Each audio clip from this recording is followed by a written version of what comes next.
இந்த வாசிங்கிறது என்னன்னா, தியானம் பண்ணாமையே சுவாசம் உள்ள கீழையும் மேலையும் ஓடும். தியானம் பண்ணாமலே நம்ம முத்திரை பிடிக்காம, சம்மணம் போடாம, எதுவுமே இல்லாம தானா இது ஓடணும். அப்ப இது தானா ஓடுனா இதுதான் பல வாசல்களை திறக்க முடியும். இததான் அந்த வாசிங்கிற ஒரு தன்மைக்குள்ள இது ஓடிக்கிட்டு இருக்கிறத ஒரு இடத்துக்குள்ள இதுதான் ஒரு மிகப்பெரிய அந்த நாத விந்த, அந்த பின்னாடி இருக்கிற செயலை, அந்த இடுப்பு பகுதி எல்லாத்தையும் விழிப்போட நல்ல இடத்துக்கு கூட்டிட்டு போறதையும், அதே மாதிரி இந்த உடம்ப அதுதான் பாதுகாக்கிற தலைவனே. அதுதான் இந்த காற்று தான் இந்த உடலை என்ன பண்ணுதுன்னா, நம்மளை அனுபவம் பெற வரைக்கும் தக்க வச்சுக்க போறதே அந்த வாசி தான். அப்ப அந்த வாசி மேம்பட மேம்பட என்ன ஆகுதுன்னா, தூக்கம் குறைஞ்சிருது, சாப்பாடு குறைஞ்சிருது, நம்மளுடைய பழக்க வழக்கம்லாம் குறைஞ்சிருது. அப்ப அது தானா இயற்கையா நடக்கிறதுக்காக ஒரு வேலையை பார்த்து அது நடக்கப்படணும். அதுதான் வாசின்னு சொல்லப்படுறது. அப்ப அது கண்ணுக்கு தெரியாத உயர்ந்த ஆற்றலாக இருக்கக்கூடிய காற்று உங்களுக்கு மேலையும் கீழையும் அதுவா ஓடிக்கிட்டு வந்துச்சுன்னா அது பேரு அதுதான் வாசின்னு சொல்லப்படுறது. அந்த உயர்ந்த செயல் தான் ஒரு மனிதன் உயர்ந்த நிலையை எட்டுறதுக்கான வாய்ப்பை உருவாக்கும். இத பல குருமார்கள் எழுதி வைத்ததை நம்ம பயிற்சியா செஞ்சு அது ஒரு நாள் இயல்பா ஓடுறதுக்கு வாய்ப்பை உருவாக்கி பார்க்கிறோம். அதுல சில பேருக்கு சாதகமா சில விஷயம் நடக்குது, சில பேருக்கு சாதகமா நடக்க மாட்டுது. ஆனா சாதகமா நடந்தவங்களும் அங்க முழுமையா ஒரு விஷயத்த பார்த்தாங்களான்னா அதுலயும் கொஞ்சம் கொஞ்சம் டவுட் தான் இருக்கணும். அப்ப இதுக்குள்ள என்னன்னா, இந்த பிரபஞ்சத்துடைய தொடர்புகள் இருந்தா மட்டும்தான் அது சாத்தியப்படுத்த முடியுங்கிறது என்னுடைய செயல். நீங்க படிக்கிற ஒரு புத்தகத்துக்குள்ள, நீங்க படிக்கிற செயலுக்குள்ள அது ஒரு உங்களுக்குள்ள அந்த புத்தகத்துல இருக்க எழுதப்பட்டிருக்கிற எழுத்துக்குள்ள படிக்கும்போது சமயத்துல நீங்க சேஞ்ச் ஆகிறதுக்கு நிறைய வாய்ப்பு இருக்கு. அப்ப அந்த விஷயம் என்னன்னா, அந்த புத்தகத்து பிரபஞ்சத்தோட தொடர்பு உள்ள புத்தகமா இருந்தா அது சூட்சமத்துல ஒரு குருநாதர் உங்களை அணுகிறார். நீங்க அந்த புத்தகத்தை கையில தொட்டோடனே அந்த குருநாதர் வருவார். அப்ப என்னன்னா, அந்த புத்தகத்தை எவன் எடுக்கிறானோ, அந்த பேஜை எவன் திருப்புறானோ, அவன் திருப்பி படிக்கும்போது அவனுக்கு அந்த தியானத்துக்கு ஏதோ ஒரு வடிவத்துல நான் உதவுவேன், நான் ஹெல்ப் பண்ணுவேங்கிறது பொருள். இதுல பல்வேறுபட்ட விதங்கள் இருக்கு. சில புத்தகத்தால சில பேர் கெட்டு போனவனும் இருக்கிறான், அதுவும் நிகழும். சில புத்தகத்தால உயர்ந்தவனும் இருக்கிறான். அப்ப மேம்பட்டதுக்கு அப்புறம் அந்த புத்தகத்தையே என்ன பண்ணுதுன்னா, அந்த உயர்ந்த ஆற்றல் இதுக்கு மேல இந்த புத்தகம் உனக்கு தேவைப்படாது, நீயே தன்னெழுச்சியாக செயல்படலாம், நீ செயல்படுன்னு உங்களை விடுது. அப்ப உங்களுக்கே அந்த உள் உணர்வுல ஒவ்வொரு இடங்களா நீங்க போறதுக்கான வாய்ப்புகள் உருவாக்கப்படுது. அப்ப முழுமையாக அந்த வாசிங்கிறத நீங்களே அறியறதுக்கான வாய்ப்பை உருவாக்கி கொடுக்கும். அது அவ்வளவு சாமானியமா சாத்தியப்படுத்திட முடியாது. சாத்தியப்படுத்திட்டா அவன் ஒரு பிரம்மாண்டமான வளர போறான்னு அர்த்தம். வேற என்ன தெரியணும்?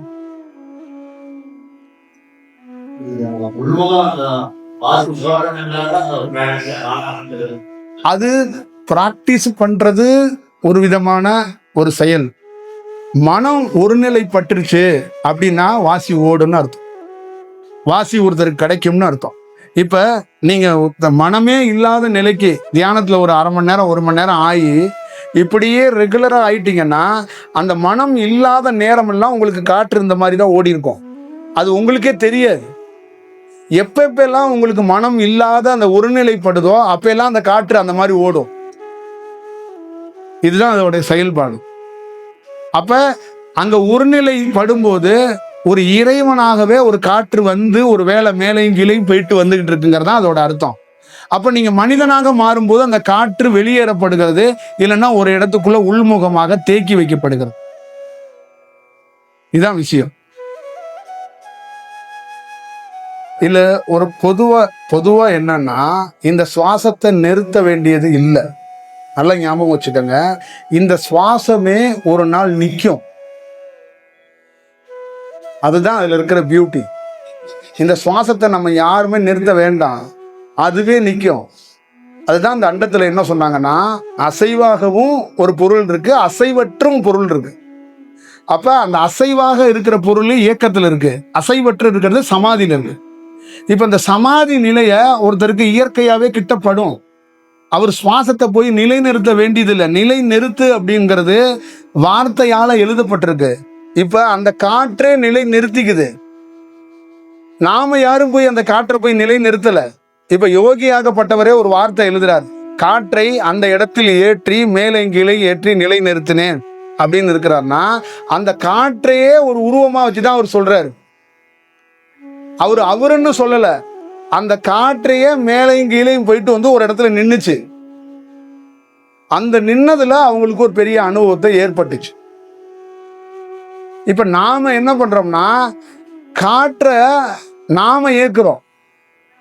அவர் எழுதின யோகி எதை வச்சு எழுதியிருக்காரு, எதை வச்சு சொல்லியிருக்கிறாருன்னா, காற்றுங்கிறவனே ஒரு கதாபாத்திரம், அவனே ஏறான், அவனே இறங்குறான், ஒரு இடத்துல அவனே நிக்கிறான் அப்படிங்கிறது தான் அவர் அதை சொல்லியிருக்கிறார். புரியுதுங்களா? இதுதான் அந்த செயல் வடிவமா அதுக்குள்ள இருக்கு. இப்ப ஆசன வாயில இந்த இடுப்பு பகுதியில ஒரு பெரிய வேலை நடக்குதுன்னு வச்சுங்களேன். அப்ப என்னன்னா, இந்த ஏர் ஃப்ளோ வந்து அதிகமாகும். ஏர் ஃப்ளோன்னா என்னன்னா, ஒரு இடுப்புல வந்து ஃபைனல் கார்டில் அடிபட்டா வலி எப்படி துடிக்குமோ அந்த மாதிரி இந்த ஆரம்பத்துல குண்டலினி சக்தி விழிப்படைந்தவங்களுக்கு என்னன்னா, இடுப்பு வந்து பிச்சை எடுத்துரும் வலி.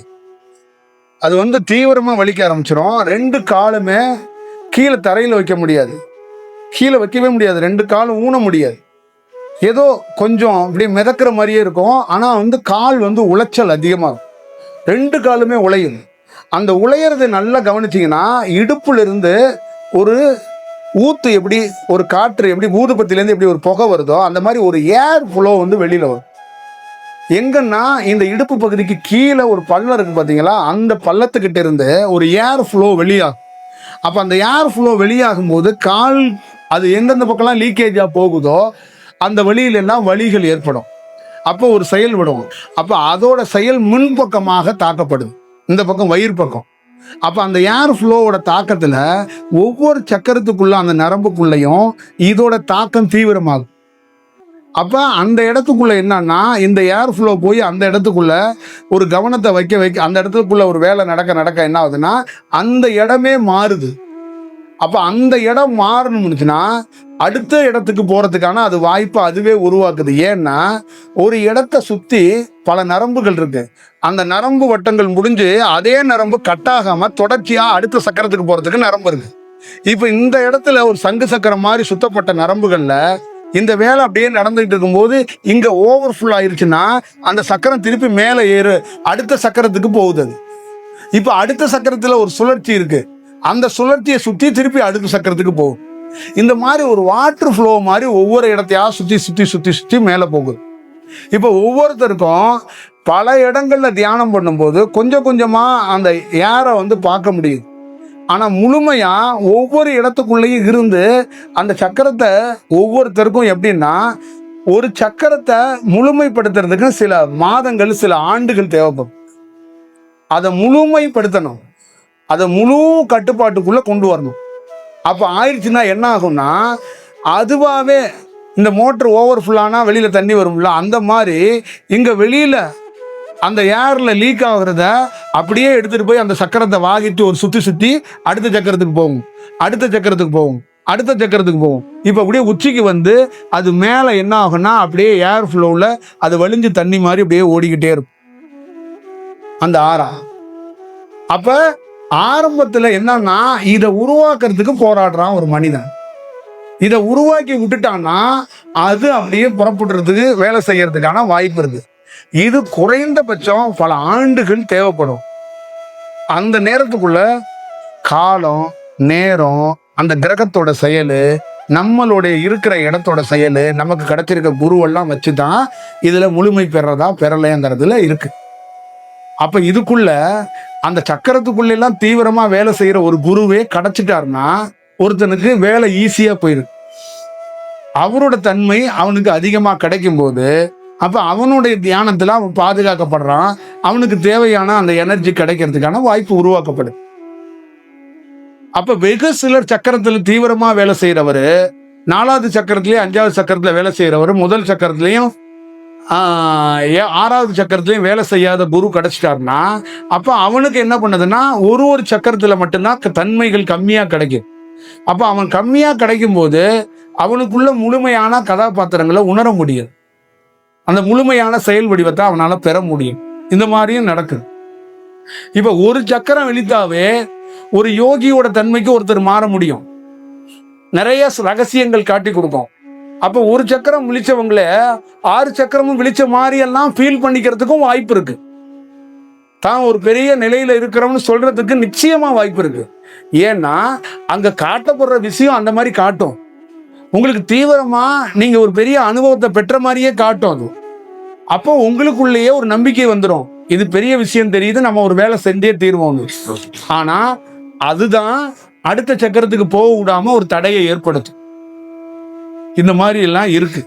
அதனாலதான் ஒரு யோகியை கண்டறிஞ்சு ஒருத்தருக்கு தீட்சையை கொடுத்து பல காடுகள்ல ஒரு குரு கட்டுப்பாட்டிலே வச்சு அவனை 12 வருஷம் முழுமைப்படுத்திட்டு அதுக்கப்புறம் தான் அவனை விழிக்க வச்சாங்க.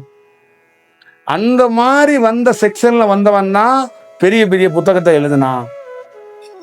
நீங்க படிச்சு பார்க்குற புத்தகம் எல்லாமே அந்த மாதிரி முழுமையா உட்கார்ந்து தான் பாருங்க, தியானமே கதின்னு அவன் எழுதின புத்தகத்தை தான் நீங்க படிக்கிறீங்க. அந்த மாதிரி நம்ம உட்கார்றோமாங்கிறதையும் நீங்க பார்த்துக்கங்க. அந்த மாதிரி ஒரு சூழல். அப்ப அந்த மாதிரி அவன் பார்த்துட்டு அவனுக்குள்ள என்ன நடந்துச்சோ அதை அவன் வெளியில வந்து விழிப்புக்கு வந்ததுக்கு அப்புறம் தான் அவனுக்கு உள்ளுக்குள்ள நடந்ததெல்லாம் தெரிய வருது. அப்ப நம்ம வரும்போது எப்படி வந்தோம், இந்த குகையை விட்டு போகும்போது எப்படி போறோம் அப்படிங்கிறத அவன் முழுமையா உணர்ந்து அவன் என்ன பண்றான்னா இந்த பதிவேற்றத்தை எழுதுறதுக்கு ட்ரை பண்றான். சமயத்துல அவன் தீவிரமா இருக்கும்போது எழுத முடியல. அப்ப அவன் சொல்லறத இன்னொருத்தர் குறிப்பெடுத்து எழுத தொடங்குறாங்க. இல்ல அவன் பேசுறத ரெக்கார்ட் பண்ணிக்கிட்டு அதை கேட்டு கேட்டு எழுதியிருக்கிறாங்க.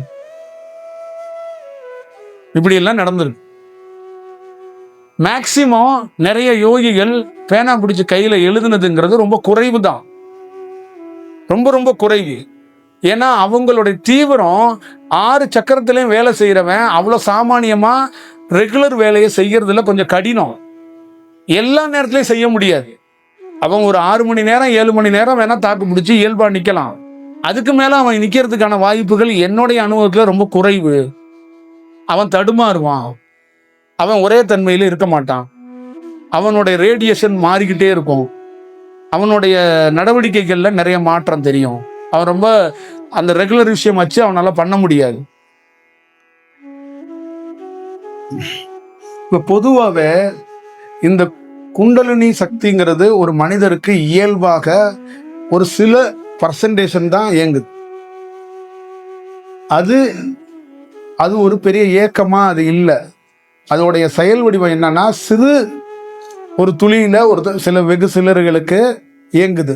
எல்லா மனிதருக்கும் வெகு சிலர்களுக்கு என்ன பண்ணுதுன்னா அதுல இருந்து ஒரு தன்மை கிடைக்கப்படுது. ஆனா தியானம் பழகிற ஒவ்வொருத்தருக்குள்ளேயும் அந்த இடத்துல இருந்து கொஞ்சம் தீவிரமா கிடைக்குது.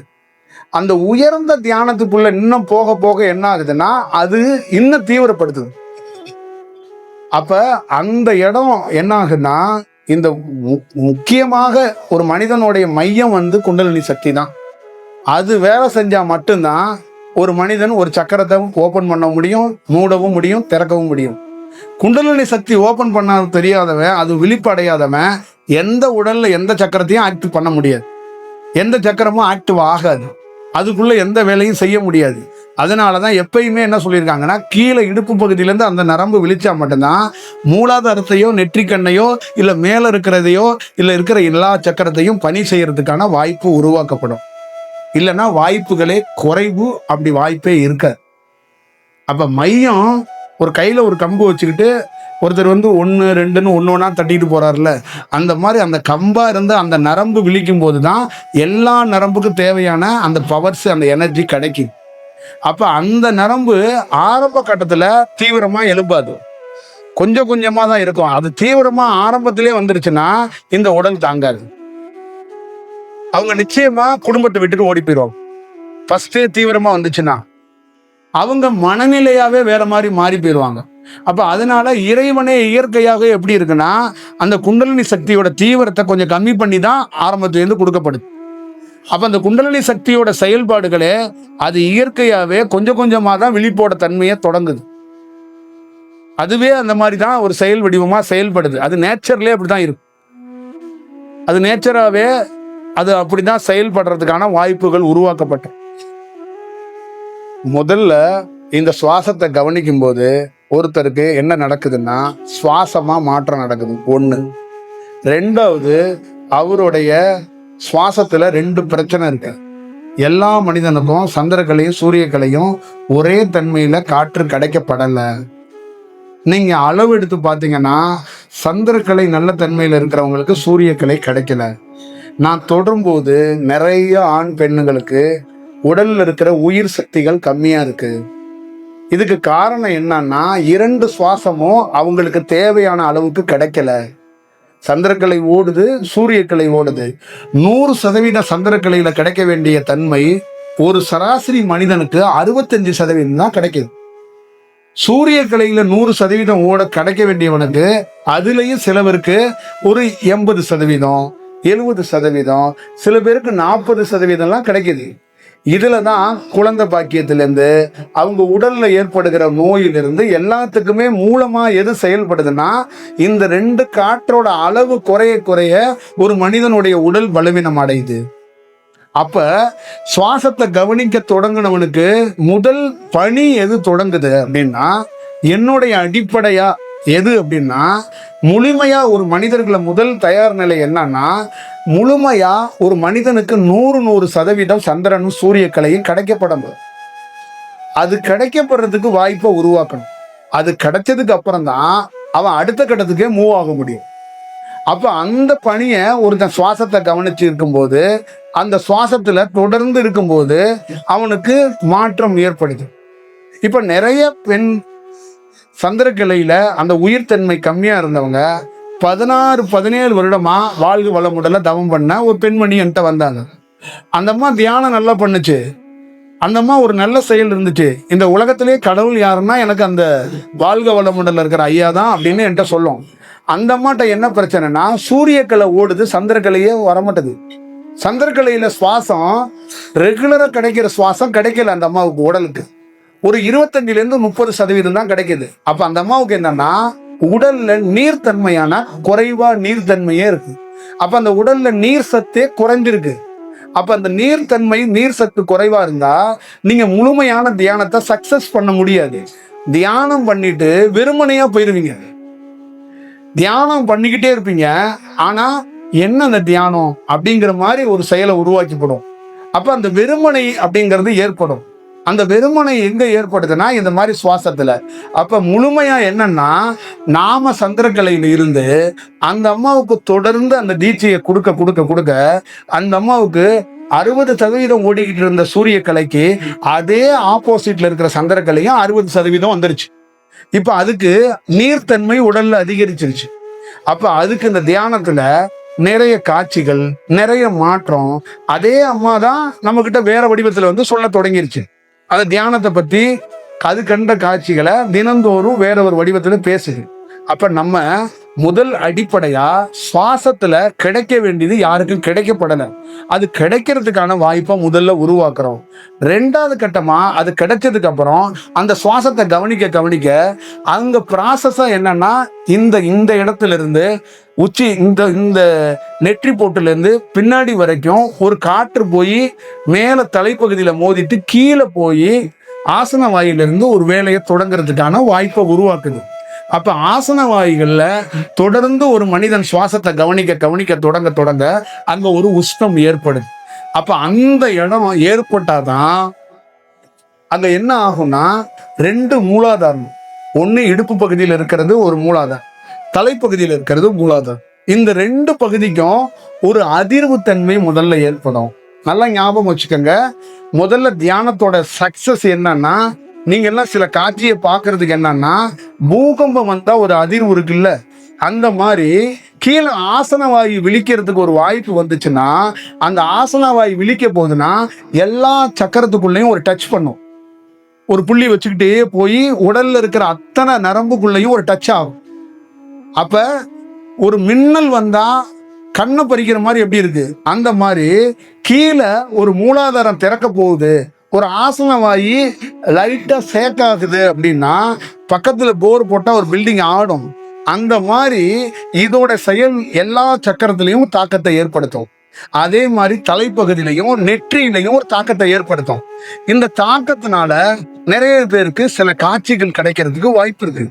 இந்த தியானத்துல என்ன ஒரே ஒரு விஷயம், ஒவ்வொருத்தர் உடல்லைன்னா எந்தெந்த நேரத்துலன்னா உடல்ல சேக்கு ஏற்படுதோ நரம்புகள் வழியா சக்கரங்கள்லயோ கீழே இருக்கிற மூலாதாரத்திலேயோ மேல இருக்கிற மூலாதாரத்திலேயோ ஏற்படும் போதெல்லாம் ஒரு மனிதனுக்கு சில காட்சிகள் கிடைக்கும், சில அனுபவங்களே கிடைக்கிறதுக்கு வாய்ப்பு இருக்கு, சேக்கிலே கிடைக்க வாய்ப்பு இருக்கு. அப்ப சேக்கிலே காட்சி கிடைக்கும், தியானம் கிடைக்கும், தேடுதல் தொடங்கும், புத்தகத்தை படிக்க தொடங்குவோம். அந்த சேக்க ஒருத்தர் என்ன பண்றாருன்னா முழுமைப்படுத்திக்கிறதுக்கு அந்த வாய்ப்பு அந்த கீழே இருக்கிற அந்த சக்கரத்துக்குள்ள அந்த ஆசன வாய்கள்ல இன்னும் கொஞ்சம் தீவிரமானுச்சுன்னா, அவர் தீவிரப்படுத்தினார்னா அவருடைய குரோத்து வேற மாதிரி முன்னேற்றத்துக்கு வாய்ப்பை உருவாக்கு. அப்ப படிப்படியாக அவர் வளர தொடங்குறார். இதுதான் அதுக்குள்ள இருக்கின்ற அடிப்படையாக இருக்கிறது.